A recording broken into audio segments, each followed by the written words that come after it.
Playoff review. Playoff review. It's PGL Bucharest. I'm running on like 3 hours of sleep. The quarterfinals started today. And just like the rest of this tournament, it's been utter chaos. We opened up with GamerLegion losing to the Falcons. We then had Faze showing playoff Faze, once again reinvigorating me with my love of the game and life itself by beating 3D Max. We then had Complexity take care of Aurora because Aurora can't win playoff games. And then G2 smoked Vergil'sPro.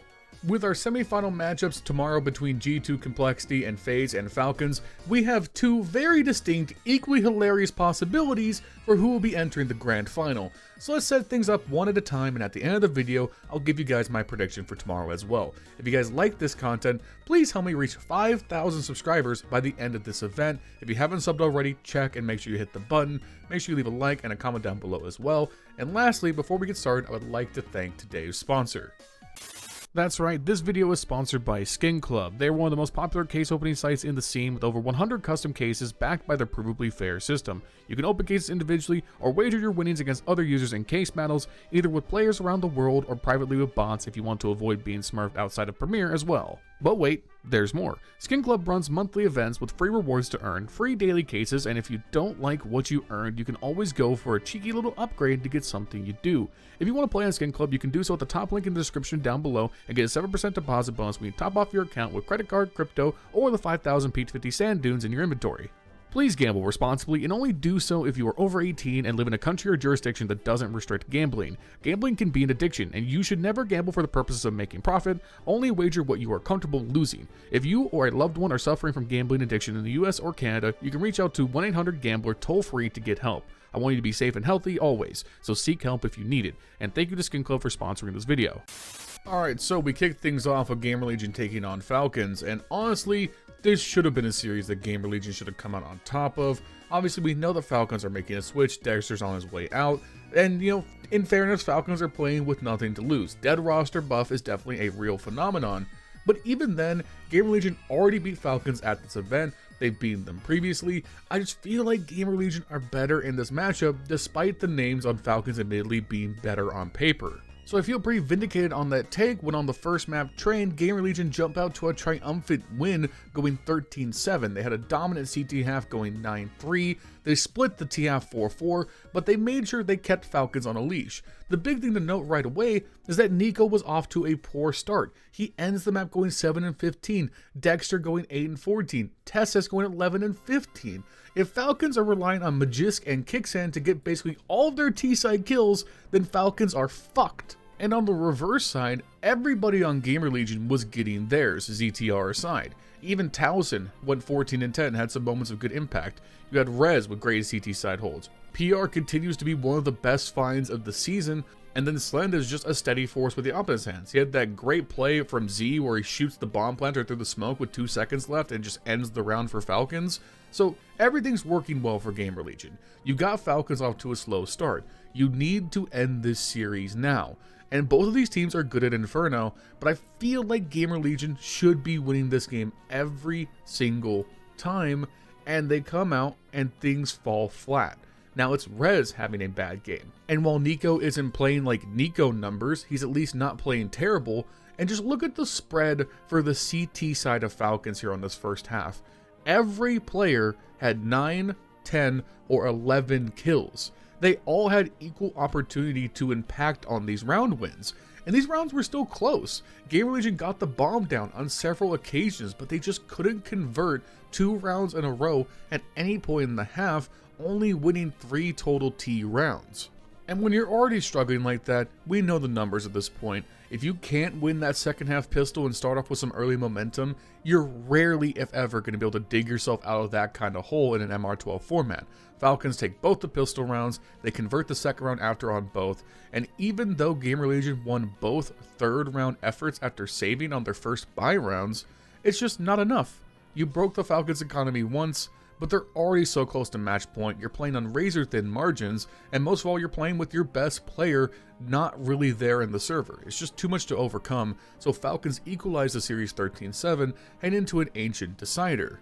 And I have to give a lot of credit to TessS, because throughout Falcons' tenure this year, he's been a huge question mark. He started off this year super hot, had great showings back around like Katowice and the Blast Bounty, but then it's just kind of been a steady drop downhill where he's really struggled in big series especially, and in both of these maps, he is the highest rated player for Falcons, he has the most kills. He showed up in a way when Nico wasn't able to put up like a true carry performance in this quarterfinals.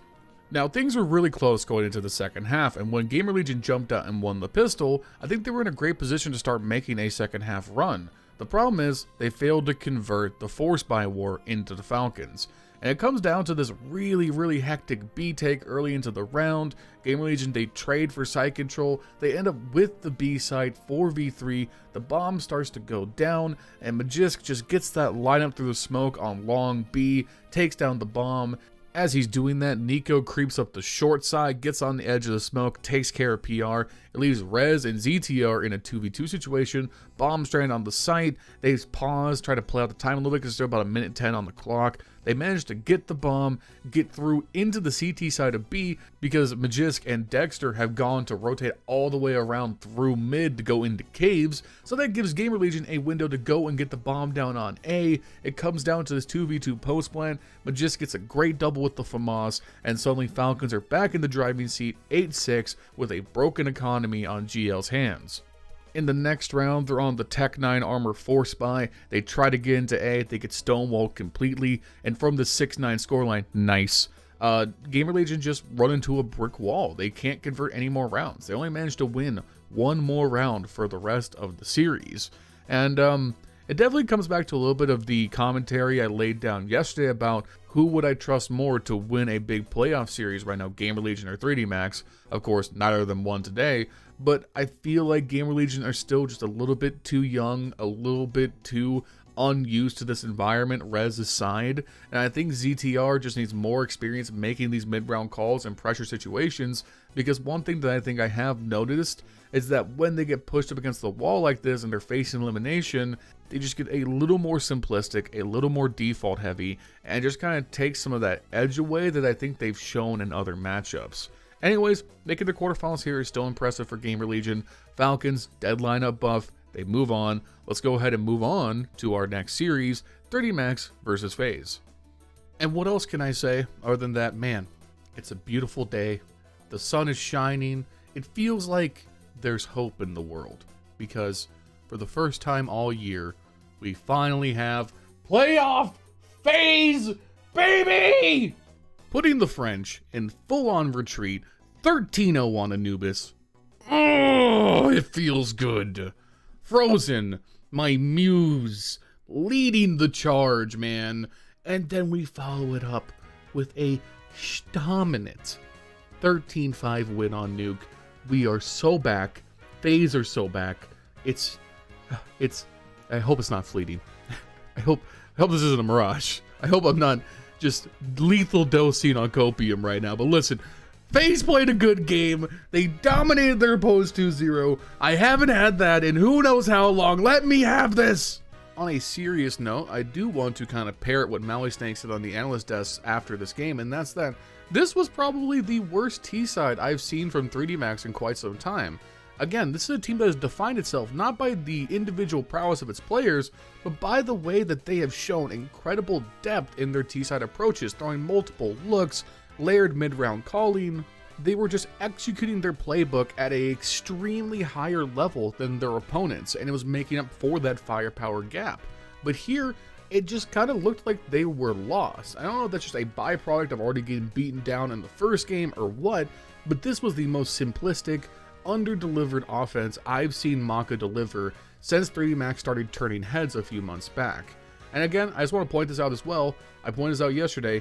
Gravity and exercise were terrible, and therefore 3D Max had nothing to augment their T-sides with. They had no teeth to their rifling. Anyways, we now have to look forward and ask the question, will Faze be able to duplicate this performance against Falcons tomorrow in the semis? And I think yes. I think the dead team buff has like a limited, it has like a half-life, you know, it's like an unstable isotope in that regard. And I just feel like we are due for Falcons to do Falcons things and just have a blow-up game where TessS, Dexter, and Nico all underperform. So we haven't seen Nico be like truly himself this event. Dexter is a bigger coin flip than Brokey, and I just don't trust Tessa's, Magisk, and Kicksand to pick up the slack if those things fall through. If Faze could just play to like 90% of this level, because obviously Faze aren't going to run over Falcons, they're just too good of a team, Faze should be making the finals from here. I really hope I am not eating my words in 24 hours. Anyways, after that, as if my day could not get any better, we had Complexity defeating Aurora in a reverse sweep after losing on Anubis, ending the series 2-1 and booking their first semifinals appearance with this lineup. By the way, apologies if you hear background noise. I have a fan on behind me. It's hot in my room. Blame global warming. It is what it is. Anyways, Complexity, I think this is probably the best win this organization has had in a long while. I think the only thing that might be closer is like getting into the IEM Sydney finals at the very start of 2024. But like, in terms of expectations from this roster, I don't know how you could possibly justify a win being better for this team than like them making the grand finals tomorrow.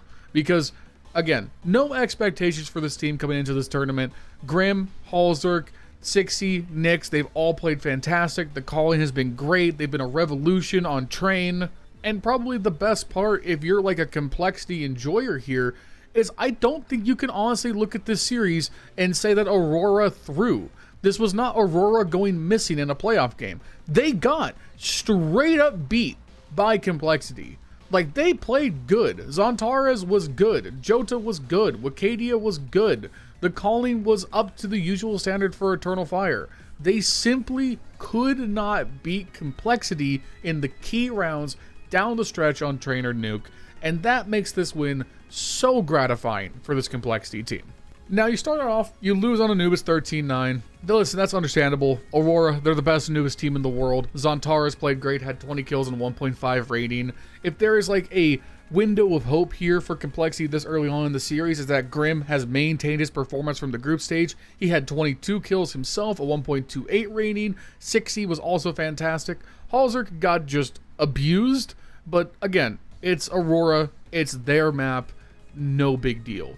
What's interesting is that Complexity have by far been probably the best Train team we have seen yet in Tier 1. And I think what stands out so strongly when I watch them play on Train is that they don't overcommit to their map control. I think one thing that teams, I think just due to a lack of familiarity and time played, are doing is they are overly aggressive in the early moments of the round. Whether that's fast actions through T main, or going through upper and down through long dog, or going into immediate B setups and hits, we are not seeing a whole lot of slow, complex movements where the T side takes time to develop their map control. Complexity is doing that. They're taking aggression in very smart ways, and their rotation timings have been just ahead of the curve, especially on the CT side. They responded so well in the second half to Eternal Fire's movements. When Eternal Fire would get into B, Grim was already going through T main, getting into upper, working on the flank. His timing for when he should be flanking through upper or coming back down to meet up with his teammates in Z was brilliant. Just they move around the map efficiently and like a team that is very, very confident in their ability to hold and retake these bomb sites. And it's definitely poetic that just like Complexity did last year with the Liege, where they specialized on Vertigo, this new Complexity looks at Train and sees an opportunity to innovate where teams are just either going to allow Train through so they can permaban other maps they genuinely don't like playing. So this map is available in a lot of series, and until teams start to preemptively ban Train against Complexity, they're going to be able to get this more often than not. And if they can keep up this high win rate, this high efficacy of play, then this could be a map that gives them a window into many, many more series, assuming the individuals keep up. And once again, Grim, top of the scoreboard, 25 kills, 115 ADR. He was monstrous. Add on to that, Complexity absolutely dominated the first kills in this match. They went 14 first kills to Aurora's 8. They kept Zontares in a box in that regard. Zontares bottom frags this game, going 9-16, and this was the most toothless Aurora would feel for this entire series. And as we head into Nuke, I just want you guys to be prepared. Like, just prep yourself mentally, because I'm about to engage in Halzerk glazing, the likes of which you have never seen. I'm going to be doing tricks on it for the next handful of minutes, and if you can't stomach that, this is your opportunity to turn away now. Alright? What the fuck was HeartZ smoking in this game? Because I have never seen him play like this. Why is HeartZ out of nowhere God's gift to the Scout? This man makes the Scout sing like he is using an op. I am terrified if I am the enemy team and I gotta swing into a force mod complexity and HeartZ has the golden gun in his hand. Because this man is monstrous with the Scout. I don't have specific numbers, but good God, he has to be the best Scout player in the world right now. He is just brutalizing teams. He's winning clutches against full bot players with the Scout. You're not supposed to do this shit with the Scout. Can anyone remember HeartZ popping off like this in the playoff game? It's been a while. Like, this might be HeartZ's best game I've seen him play in a complexity jersey. It's damn close if it's not. Like, holy shit. 27 kills, 134 ADR. He had the most op kills. He had the most opening kills. He had the most assists. He had a 2.1 rating. He did everything. And he pretty much guaranteed that he's getting a statue out front of the complexity offices when, for match point, he just hits like one of the best spray transfers in a clutch I've seen in a long time. Like, this clutch on the lower bomb site is an early contender for clutch of the year. 1v3, and it's just a perfect AK spray transfer from the Opper, a man who is not known traditionally for being a great rifler. Like, HeartZ was just unbelievable. And yeah, so complexity are through. They're in the semifinals. Aurora have made 5 straight playoffs and have yet to win a single playoff series all year. If I'm Zontarez, I don't know. I would do irrational things and make decisions that most would say are unreasonable in response to that information. All right, listen, I'm just gonna be upfront with you guys. Vergil'sPro versus G2 was a mind-numbing series for a lot of reasons, mostly because of my well-known issues with G2 as a roster. Dead roster buff in full effect. G2 played great today. I'm not going to downplay their win whatsoever. Vergil'sPro managed to ruin the 1,000 years of goodwill that they had built up with me over the last few months in one series. Because this was every ugly problem that Vergil'sPro has had forever, laid bare for us to just stare at and gawk and just be disappointed in. Firstly, G2, right? Heavy God and Malbs really stepped up in a big way to make up for the fact that while m0NESY was still good, he did not have a m0NESY carry performance in either map. Now, of course, just okay numbers for m0NESY are better than 90% of players' best days. That goes without saying. But Heavy God was awesome on Dust 2. He top fragged there. Snacks, I can't deny that Snacks had a good stat line. He went 16 and 12 with a 1.16 rating. So, good job to Snacks. I'm not going to sit here and, poke holes in a win, right? They won the game. I will say, in classic G2 fashion, they were in a dominant position going up 8-4 in the first half. But still, this came down to the very last round of regulation because G2, what pisses me off is that everything went wrong for Vergil'sPro. Flit was terrible. Flammus was terrible. This left Icy, Fame, and Electronic in an uncomfortable position where they had to pick up the slack and there was just not enough firepower to go around, and it compromised the otherwise aggressive vision that Vergil'sPro has been playing around. And that really led to a chain reaction of fuckery on Mirage. First off, you guys got smoked 9-3 on the opening half there on your CT side of Vergil'sPro. Not exactly a great start. But this T side, even though it was a good comeback, is a travesty. Because what in the jam did I just suffer through watching?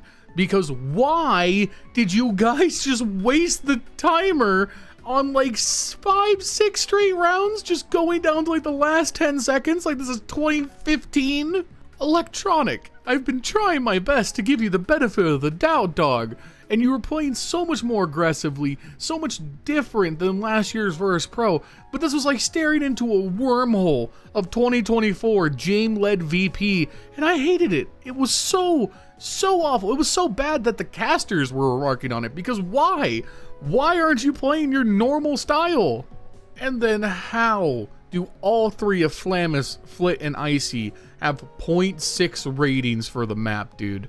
Like, that's remarkably bad when you consider that Munacy barely has an even scoreline. You're not even dealing with godlike Munacy. It's Malbs and Hunter and Heavy God popping off. And Heavy God only ends up with a respectable scoreline because of this final round of the game where you guys miss a Molotov on top balcony and he gets 4 fucking MP9 kills. 4 MP9 kills, untraded. Oh, this was the most Virtus Pro loss I have seen all year, and I hate it. Alright, so, fair enough. We now look ahead to tomorrow. Cinema semifinals. We have Complexity versus G2, Faze versus Falcons. So we have 2 very funny grand finals outcomes here. Falcons versus G2 will be self-evidently comedy, because it would be Nico and Munacy facing each other before they team up for the major. So that would be great in terms of cinema.